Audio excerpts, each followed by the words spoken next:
오늘 이 새벽에 함께 은혜 받을 말씀은 잠언 25장 11절로 16절까지 말씀입니다. 잠언 25장 11절로 16절까지 말씀 우리 한 목소리로 합독합니다. 경우에 합당한 말은 아로 새긴 은쟁반의 금사관이라. 슬기로운 자의 책망은 청종하는 귀의 금고리와 정금장식이니라. 충성된 사자는 그를 보낸 이에게 마치 추수하는 날의 얼음냉수 같아서 능히 그 주인의 마음을 시원하게 하느니라. 선물한다고 거짓 자랑하는 자는 비 없는 구름과 바람 같으니라. 오래 참으면 관원도 설득할 수 있나니 부드러운 혀는 뼈를 꺾느니라. 너는 꿀을 보거든 조카리만큼 먹으라. 과식함으로 토할까 두려우니라. 아멘. 할렐루야. 자, 우리 벌써 또 한 주간이 다 지나고 토요일 주말이 되었습니다. 12월은 막달이라 그런지 더 빨리 가는 것 같아요. 하지만 오늘도 우리는 주어진 시간 속에 최선을 다하여서 코람되어 하나님 앞에 우리 정직한 믿음으로 나아가는 또 복된 이 하루 되면서 또 거룩한 주일을 준비하는 우리가 되기를 간절히 빌고 소망합니다. 자, 오늘은 잠언 25장 11에서 16절까지의 말씀으로 지혜로운 언행을 합시다. 지혜로운 언행을 하라라는 말씀으로 주의 말씀 증거합니다. 요즘 코로나 사태로 사람들과의 접촉도 많지 않아서 또 많은 말들이 오가지는 않겠지만은 그래도 요즘 전화나 문자나 SNS를 통하여서도 얼마든지 우리 의사들을 표현하고 관계를 계속 맺어갈 수 있을 것입니다. 그런데 말 한마디로 인심을 얻기도 하지만 잘못된 말들로 그렇게 의가 상하고 또 불편한 관계가 만들어질 수도 있습니다. 때로는 천천지 원수처럼 그렇게 험악해지는 관계도 될 수 있습니다. 그 말 한마디 때문에 그렇단 말입니다. 그래서 우리말에 말 한마디로 천냥빚을 갚을 수 있다라는 속담도 있고요. 그리고 또한 낱말은 새가 듣고 반말은 쥐가 듣는다. 그래서 말 조심해야 된다. 말의 그 귀함을 얘기하고 있습니다. 상황에 맞지 않은 부적절한 말이나 그리고 동문서답같이 엉뚱한 말이나 주제나 핵심에서 벗어난 그런 말들은 아무리 좋은 말이라 할지라도 영향력이 없습니다. 영향가가 없어요. 가치 없고 도움이 되지 못합니다. 오늘 보면 11절에도 말씀하기를, 오늘 보면 11절에 보면 경우에 합당한 말은 아로 새긴 은쟁반의 금사관이라 라고 말하고 있습니다. 그렇습니다. 경우에 합당한 말은, 경우에 딱 맞는 그런 말들은 살이나 이치에 맞고 이성과 양심에 맞고 더욱이 하나님 앞에 정직한 것, 성경에 맞는 말이 바로 그런 말이란 말입니다. 또 그것은 말하는 때의 상황과 또한 듣는 이의 눈앞에 그 눈높이에 딱 맞는 말이라는 것이죠. 그래서 듣는 이로 하여금 기쁨을 줄 수 있고 만족함을 줄 수 있는, 그래서 항상 그 사람과 함께 대화를 하게 되면 참 기분이 좋아요. 어색했다가도 그 사람이 오면 기다려지고 또 기쁨이 되는 그런 사람, 바로 여러분이 그런 자들이 되기를 주님 간절히 축원합니다. 그렇습니다. 잠언 15장 23절에도 보면, 사람은 그 입의 대답으로 말미암아 기쁨을 얻나니 때에 맞는 말이 얼마나 아름다운고 라고 말씀합니다. 그렇습니다. 지혜로운 사람은요, 대답할 말을 깊이 있게 생각할 줄 알기 때문입니다. 그래서 적절하고 유익한 말을 늘 고민하는 그런 사람이에요. 쉽게 내뱉는 말이 아니라 항상 고민하고 상대방에 유익을 줄 수 있는 그러한 언행을 할 수 있는 그런 사람이야말로 진정으로 성도라는 거예요. 하나님의 백성, 바로 그런 사람이라는 것이죠. 여러분, 우리는 계속해서 잠언의 말씀을 통하여서, 이 잠언을 통하여서 말에 대한 교훈을 받고 있습니다. 우리 지금 잠언서 1장부터 25장까지 쭉 지금 온 과정 가운데에서 항상 하시는 말씀이 바로 말에 대한 거예요. 그렇습니다. 지혜로운 말들을 하라는 겁니다. 그 지혜가 무엇인가? 하나님의 말씀이라는 거예요. 즉 그러니까 하나님의 말씀을 하라는 거예요.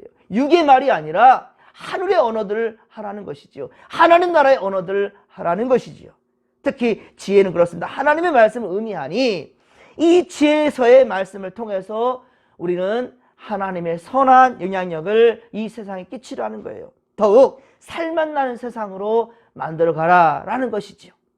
하지만 사람들에게 좋은 영향을 끼친다는 것은, 상대방을 변화시킬 수 있다는 것은, 상대방에 기쁨을 줄 수 있는 그런 언어를 한다는 것은 그 말처럼 그리 쉬운 말은 아닙니다. 그렇죠? 쉬운 일은 아니에요. 특히 잘못하는 이의 행동을 지적하고 바로잡아주기 위해서 하는 그런 책망의 말을 할 때는 어때요? 더욱더 불편하지요. 조심스럽지요. 고민하지요. 예, 그래야 됩니다. 정말 조심스럽습니다. 이 책망의 말은 저 사람에게 어떻게 해줄 수 있을까? 어떤 사람들은 정말 그런 말들 때문에 밤잠을 설치면서 고민하는 그런 사람들도 있어요. 그런 사람과 하나님이 함께 하시는 거예요. 그런데 고민해서 끝나지 마시고, 분명한 것은 성령님의 도우심을 구하고, 할렐루야, 그러면 그 입에 해야 될 말을 준다는 거예요. 마태복음 10장에 보면 예수님이 제자들을 파송하시면서 제자들이 많이 곤심하고 걱정을 합니다. 그래서 주님께서 하시는 말씀이에요. 너희 입에 성령께서 주시는 말이 있다는 거예요. 성령께서 너희 입에 주실 말이 있다는 거예요. 두려워하지 말라는 겁니다. 여러분들, 전도자는요, 내가 무슨 말을 할 수 있을까? 무슨 지혜가 있어서 내가 어떻게 무슨 말을 해? 이 두려움 없으십니까? 그렇단다면 그 두려움을 몰아낼 수 있는 것은 바로 기도라는 거예요. 우리가 오늘 이 새벽 제단을 왜 쌌습니까? 왜 이 하루를 시작하는데 기도로 시작합니까?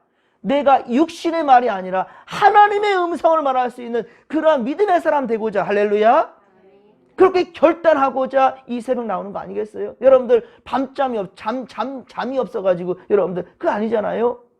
피곤함이 있음에도 주님 앞에 나갈 수 있는 그 믿음이 있다는 것이죠. 여러분, 그렇습니다.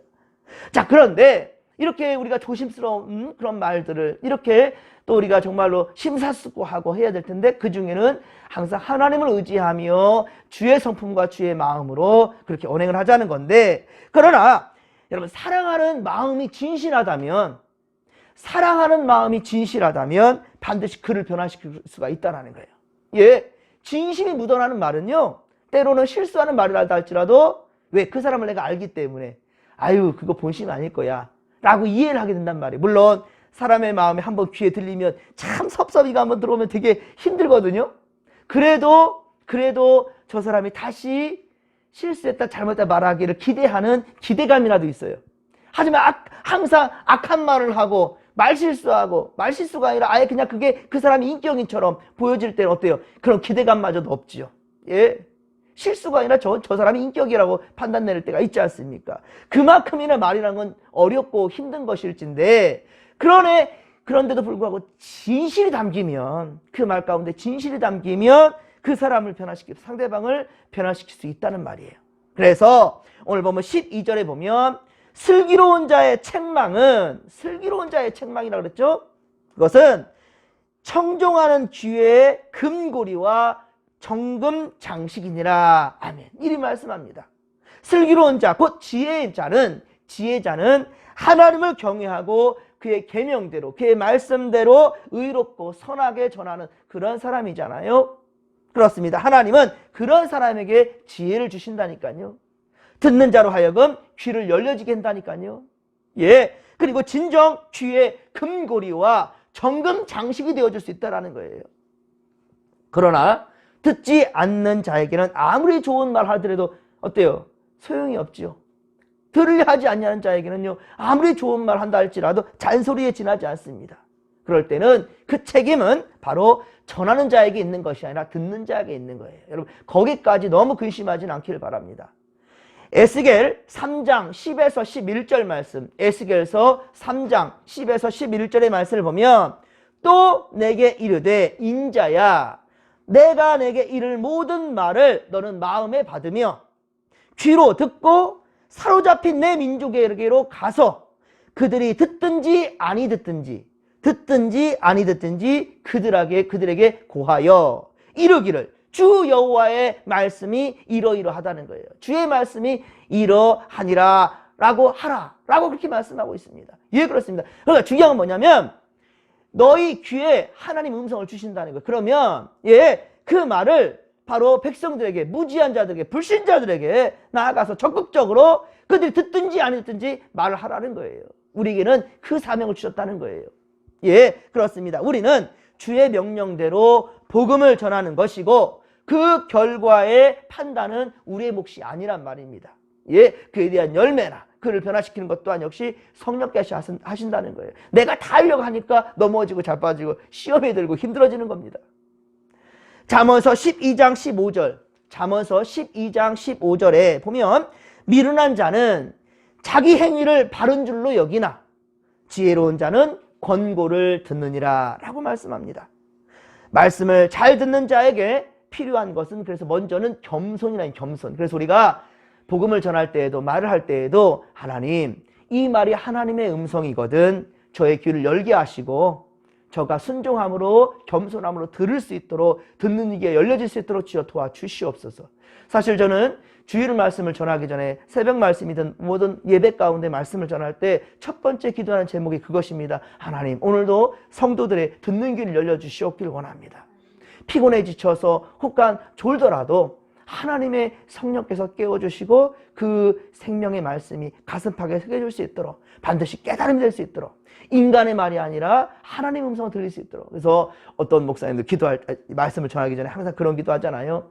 사람의 소리가 아니라 하나님의 음성으로만 전할 수 있도록 내 영광을 감춰주시고 하나님의 영광의 의만 나타날 수 있도록 이런 말씀 하잖아요. 마찬가지입니다. 여러분들도 오늘 정말 사람들에게 말 한마디 할 때에도 하나님, 정말 이것이 하나님의 성령에 걸림받은 지도함을 받을 수 있는 그런 말들 되게 해주시옵소서. 영향력을 끼칠 수 있는 그런 언행이 될 수 있도록 도와달라고 그 기도를 하는 것이 매우 중요한 거예요. 오늘 어쩌면 이 하루에 시작하기에 전에 이 새벽에 우리가 말씀과 기도로 거룩해진다고 그랬잖아요. 맞습니다. 내 말이 아니면 내 생각으로 거룩해진 것이 아니라 하나님의 말씀과 기도로 거룩해진다는 거예요. 주께서 거룩하시니 우리도 거룩한 주의 백성임을 잊지 않기를 주의 간절히 축원합니다. 그렇습니다. 그래서 우리는 불신자에게 좋은 충고도 해줄 수 있는 지혜자가 되게 해달라고 주께 구하는 거죠. 13절, 오늘 보면 13절을 같이 한번 읽겠습니다. 충성된 사자는 그를 보낸 이에게 마치 추수하는 날의 얼음 냉수 같아서 능히 그 주인의 마음을 시원하게 하느니라. 아멘. 여러분, 추수하느라고 땀 흘리고 덥고 그렇게 목마르고 타는 목마름 가운데 있을 때 얼음 냉수가 여러분 얼마나 시원하고 좋은 것입니까? 좋잖아요. 이렇듯 충성된 사자란 자기가 맡은 일을 완수하기 위해 변함없이 그리고 최선을 다해서 계속 전념하는 그런 자이죠. 충성된 자. 그 충성된 자, 그런 자는 주인에게 얼음 냉수 같다는 거예요. 일일이 시키지 않아도 충성된 종은 알아서 일들을 감당한다는 거예요. 사실 우리 대림절이 지금 첫째 주부터 대부분 교회에서는 성탄 장식들을 합니다. 제가 시키지도 않았어요. 이렇게 권면하지도 않았고. 근데도 우리 교회는 아름답게 또 성탄 장식이 되어 있는 것을 보니 참 너무 흐뭇하고 기분이 좋습니다. 그렇습니다. 하나님께서 무엇을 기뻐하실까 미리 고민하고 나아가는 거죠. 부모가 시켜서가 아니라 자식이 알아서 그렇게 성실함으로 공부도 하고 부모님의 말씀도 듣고 말씀을 따르고 또 부모님을 도와줄 줄 아는 그런 자식들 얼마나 기뻐요. 그렇죠? 용돈 달라고 말도 안 했는데 착착 알아서 용돈도 주네요. 맛있는 것도 사주고 즐겁게 해주는 그런 자식 얼마나 기분이 좋습니까? 우리의 마음을 시원하게 해준다는 거예요. 제가 신학교 4학년 때 신학대학 4학년 때 첫 전도사 사역을 시작하게 되었습니다. 이때 만난 중학교 3학년 그 학생이 어느덧 장가도 가고 아이도 낳고 목사 안수도 받고 그래서 우리 기장의 목사님이 되셨습니다. 저처럼 코람데오가 그에게 목숨 건 목회예요. 얼마나 감사하지 몰라요. 코람데오 정신을 좋아하며 특히 이단 사역을 지금 감당하고 있어요. 이단 사역들 참 건강한 교회처럼 보이지만 정말로 어쩌면 복음에 충실하지 못한 교회들도 있고요. 그런 목회자들도 있고요. 성도들도 많습니다. 그래서 그러한 성도들을 복음으로 이끌어주는 이단 사역은 상당히 귀한 사역이에요. 우리 기장에는 정말 많지 않습니다. 그런데 지금 이 목사님이, 지금 제 제자인 목사님이 지금 이단 사역들이 얼마나 감사한지 몰라요. 가끔 저도 이 자문을 구하기도 할 정도예요. 제가 참 사랑하는 제자인데 지금은 아들이 하나 있는데요. 그 아들의 이름이 하원이에요. 하원이. 그 이름의 뜻이 바로 오늘 본문 13절의 말씀처럼 하나님의 마음을 시원하게 해주는 사람이라. 그래서 하원입니다. 하나님의 마음을 시원하게 해주는 그런 사람. 사랑하는 성도 여러분, 우리는 그렇습니다. 하나님의 마음을 시원하게 해줄 수 있는 믿음의 고속들 되기를 주님 간절히 축원합니다. 축원합니다. 우리는 하나님께 충성해야 된다는 거예요. 충성. 고린도전서 4장 2절의 말씀처럼, 고린도전서 4장 2절의 말씀처럼 맡은 자에게 구할 것은 뭐다? 충성이라는 거예요. 맡은 자에게 필요한 것은 뭐다? 충성이라는 거예요. 내 생각이 어떻다, 내 인격, 내 어떤 달란트, 나의 생각과 판단력, 이게 중요한 것이 아니라 먼저는 주의 말씀과 주의 뜻이 어디 있느냐를 분별할 줄 아는 것, 이게 바로 충성된 자의 모습이라는 거죠. 그래서 계시록 2장 10절, 계시록 2장 10절에는요 죽도록 어떻게 하라고요? 충성하라. 죽도록 충성하라 라고 말씀하셨어요. 우리 진목교회 그렇습니다. 진짜 목숨을 거는 교회 아닙니까? 진짜 목숨을 거는 교회. 전 처음에 진목교회라는 이름이 딱 들어왔을 때, 저 그 생각부터 나는 거예요. 죽으러 왔구나, 내가. 내 죽으러 왔구나. 여러분들, 죽을까 말까 고민하니까, 안 되는 거예요. 죽을까 말까 생각하니까 내가 있지 하나님이 안 보이는 거예요.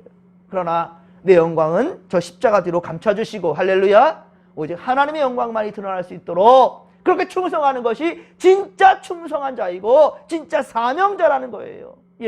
여러분들 정말로 직분을 받을 때 그렇습니다. 정말로 스데반 집사처럼 이 교회를 위해서, 하나님의 나라를 위해서, 주의 복음을 위해서 죽을 각오를 하는 거예요. 뼈를 묻을 각오로 이 진목교회를 지켜가며, 그리고 하나님의 나라 위에 쓰임받는 일꾼들이 다 되기를 주님 간절히 축원합니다. 14절에 보면 선물한다고 거짓 자랑하는 자는 피 없는 구름과 그리고 바람 같다라고 그렇게 말씀하고 있습니다. 여러분, 선물이라는 것은 감사의 진심 외에 다른 의도가 있어서는 안 됩니다. 선물이라는 것은요, 주고 또 주고 싶은 것이 선물하는 사람의 마음이에요. 제가 가끔 그런 성도 있습니다. 좋은 거 있으면 제일 먼저 하나님이 생각나고, 그러니까 하나님의 종인 목사님이 생각나가지고 막 사왔다는 거예요. 그 얼마나 귀한 거지. 먹을 수가 없을 정도로 귀해요. 그래서 아이들한테 얘기합니다. 사실 목회자의 자녀들이요, 좋을 수도 있지만 제가 예전에 신학 공부를 하면서 목사님들의 자녀들을 볼 때 상당히 안타까웠던 건 뭐냐면, 항상 성도들이 귀한 거 있으면 제일 먼저 목사님께 드리거든요. 그잖아요. 제일 첫 열매를 막 이렇게 주시고, 그것은 단순히 목사님 사랑했으니까, 목사님 좋으니까 그럴 수도 있지만, 하나님께 드리는 마음으로 그렇게 드리는 거예요. 그런데 그것을 볼 때 제대로 교육을 하지 아니하면 목사님들 자녀들은 좋은 건 다 내 거구나 라고 생각해버려요. 그래서 상당히 안타까운 모습들을 많이 봅니다. 저는 우리 아이들한테 항상 강조합니다. 이거 우리 성도님들이 하나님이 주셨기 때문에 소중하다는 거예요. 그래서 저는 음식들 버리는 걸 내가 절대로 참지를 못해요. 쌀알톨도 함부로 나가게 못합니다. 왜? 성도들의 성미거든, 성미. 목사는 성미 먹고 살아야 되는 거거든요. 성도들의 정말로 정성과 땀이 담겨있는, 여러분들 그런 정성스러운 마음들, 그게 바로 선물이라는 거예요. 그걸 하나님께서 귀히 여기신다는 거예요. 여러분들 정말로 하나님께 드릴 때 정말로 여러분의 마음과 진심을 다하여서 드리시고, 이웃과 나눌 때에도 하나님을 섬기듯이 섬겨줄 수 있는, 할렐루야, 그런 분들이 되기를 소망합니다. 그게 바로 진짜 선물이라는 거예요. 선물은 다른 의미가 있어서는 안 되는 거예요. 감사만 있는 거예요. 그냥 주고 더 주고 싶은 것들, 그런 마음인 겁니다. 나누고 싶은 마음들인 거예요. 농부가 비를 기다리는데 구름과 바람이 고마운 선물처럼 몰려오지만, 구름 몰려온다, 구름 몰려온다, 야 이제 비가 오는구나, 기대감이 있어요. 그런데 비를 뿌리지 않냐고 그저 지나가 버린다 한다면, 줄 것 같지만 주지 않고 그냥 지나가 버리면 얼마나 속이 탑니까? 얼마나 실망과 좌절감이 있습니까? 우리가 하나님께로부터 받은 선물, 즉 성령의 은사는 남에게 자랑하라고 주신 것이 아닙니다. 남 자랑하라고 준 것이 아니라 더욱이 하나님께서 주지도 않으신 은사를 받은 것처럼 자랑하는 또한 역시 성령을 속이는 거예요. 있지도 않으면서 있는 것처럼, 어떤 뭐가 이렇게 있는 것처럼 막, 그죠? 이런 사람들이 보이기 위하여서 허위 광고이며 과장 광고와도 같은 그러한 것들도 잘못된 거라는 거죠. 선물을 주는 일도 그러합니다. 남에게 주지도 않을 것 같으면서 선물 준 것처럼, 선물 줄 것처럼, 남에게 주지도 않을 선물을 줄 것처럼 거짓되게 약속하는 것. 여러분들 제발 예수 믿는 사람들 중에 그런 말 하지 마세요. 물론 그것으로서 위로가 될 수도 있겠지만 하도 그런 말 많이 하면 양치기 소년이에요. 많이 힘들어해요. 아이고 기도할게요. 기도하시라고요. 그런데 대부분 성도님들 아이고 기도할게요. 내 기도도 안 하는데 남의 기도해요. 여러분들 주보에 가끔 그러한 아픈 일들도 있고 또 즐거운 일들도 있고 그러면 하다못해 생일 선물을 하는 게 그게 중요한 게 아니고 정말로 아이고 이번 주에 생일이에요. 아이고 제가 축복합니다. 손 한번 잡아주세요. 그게 자체가 어찌 보면 정말로 즐거움, 선물이 될 수 있다는 거예요. 알아준다는 거예요. 날 알아준다는 거예요. 그죠? 전화 한 통 하시고 그리고 정말 그분을 위해서 기도해 줄 수 있는. 그래서 저는 가끔 전화통 붙잡고 기도해 줄 때가 있는데 참 좋습니다. 여러분들 줄 것 같지만 주지 않는 것, 이것은 진짜 선물이 아니라는 말. 그것은 하나님을 기만하는 행동이라는 거예요. 우리는 고람되어 하나님 앞에 항상 진실한 자들이 되기를 주님 간절히 축원합니다. 15절은요. 오래 참으면 관원도 설득할 수 있다라고 말씀합니다. 그만큼 끈질기고 부드러운 혀는 바로 단단한 뼈도 꺾을 수 있다라는 뜻이에요. 관원에게 자신의 억울한 사정을 탄원했으나 들어주지 않는 그러한 경우도 있지만 그때 기분이 나쁘고 자존심이 상할 수도 있어요. 부탁을 했는데 단번에 거절해버릴 때 여러분들이 이웃들에게도 어떠한 부탁을 할 때 청탁이 되어서는 안 되겠지만 어쨌든 좀 어떤 부탁을 했는데 이런저런 그냥 딱 거절당해버리면 기분이 상당히 상할 수 있지만 여보 어떻습니까? 그대로 져버리면 그냥 끝나는 거예요. 하지만 끝까지 포기하지 아니하고 자기를 좀 낮출 줄 알고 그렇게 다가서면 그 사람은 얻을 수 있다니까요. 누가복음 18장에 보면 예수님께서 직접 말씀하신 비유예요. 예수님 직접 비유하셨습니다. 한 과부가 낙심치 않고 불의한 재판관, 그냥 재판관도 아니에요. 불의한 사람이래요. 불의한 재판관이지만 자존심과 감정을 버리고 바로 참고 인내하며 끝까지 자신의 정직과 그리고 정당한 소원을 계속해서 간청한다면 결국은 마침내 관원이 그의 말을 들어주지 않겠느냐라는 거예요. 그렇습니다. 촛불 한 개는 작고 그리고 바람 불면 꺼질 것 같지만 여러분들 끝까지 참고 불을 밝히면 한 개는 또 두 개가 될 수 있고 두 개는 10개가, 10개는 100개가, 1000개가 될 수 있다는 겁니다. 그러면서도 비폭력 평화를 그대로 끌고 간다 한다면 결국 이 땅에 어떻습니까? 여러분들 군사정권도 유신체제도 독재체제도 모두 다 무너뜨리지 않았습니까? 평화의 세상을 우리는 만들 수 있다는 거예요. 그렇습니다. 부드러운 혀는 뼈를 꺾는다. 이 말이 있습니다. 그렇습니다. 세상에 억울한 일을 많이 당하고 억울한 말들, 정말 상처받는 그런 말들을 우리가 많이 당했어도 그러나 감정적으로 대처하지 아니하고 인내와 겸손하면서도 그리고 강인한 정신으로 그렇게 맞선다면 견고한 여리고성도 무너뜨릴 수 있다는 거예요. 무력으로 뺏으려 했던 아기성에서는 안 되었지만 그러나 든든하고 견고한 여리고성은 오직 말씀만 순종하여 그 성을 돌았더니만 그 성을 무너뜨릴 수 있었다는 거예요. 여러분들 정말로 사람의 마음을 사는 것은요 뇌물이나 또한 인격적 감정적인 말들이 아니고요 무기가 아니고요 정말로 부드러운 혀에 있다라는 것. 그리고 그 말은 어디에 있다? 지혜로운 말에 있다라는 것. 지혜는 뭐다? 하나님의 말씀이다. 할렐루야.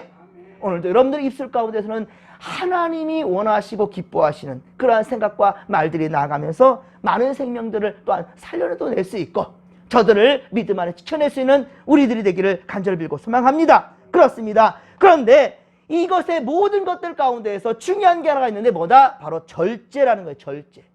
16절에 말씀합니다. 마시는 꿀이 있어도 조카리만큼 먹고 과식하지 말라라고 말씀합니다. 이것은 바로 절제를 의미해요. 절제. 항상 균형 잡힌 삶이 필요하다, 중요하다라는 거예요. 좋은 것도 과하면 해가 될 수 있다는 것이죠. 음식뿐 아니라 세상의 것들도 다 그러합니다.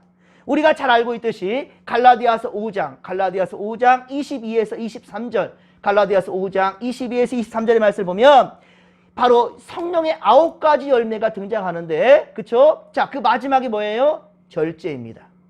사랑으로 시작하여서 무엇으로 맞춰요? 절제로 맞춰요. 절제가 매우 중요하다는 겁니다. 그래서 우리는 영적 분별력이 필요하다는 거예요. 영적 분별력이.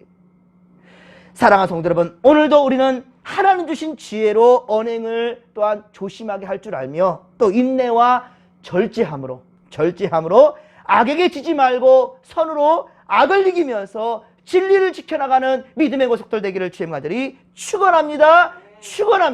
자, 이 시간도 일주일 동안 정말 세상에 때가 묻었거든 다 털어내고 다 비워내고 깨끗이 비워내면서 준비된 그 위에 오직 성령의 능력만이, 할렐루야, 주의 말씀, 귀한 생명의 말씀만으로 담을 수 있는 그러한 우리가 되게 달라고, 그리고 정말 아직도 예수를 알지 못해 세상에 방황하는 사람들과 코로나 사태로 힘들어하고 괴로워하는 이들에게 진정 복음의 역사가 그들을 위로하고 치료할 수 있게 되기를 간절히 빌고 소망하는 마음으로 주여 삼창 부르며 기도하며 나갑니다.